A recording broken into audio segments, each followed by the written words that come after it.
Ba't pag mga bumabattle kayo, humihina mga boses niyo, tapos pagpatapos doon lang lalakas? Bakit? Babatukan ba kayo ng mga nanay niyo?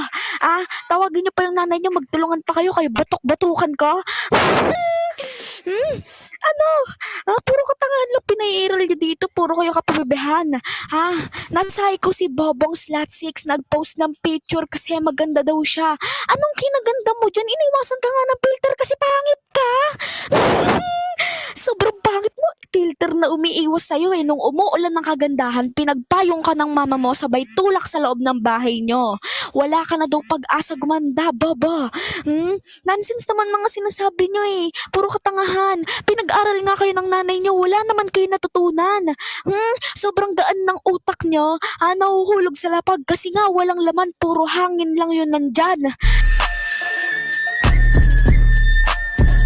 Yeah.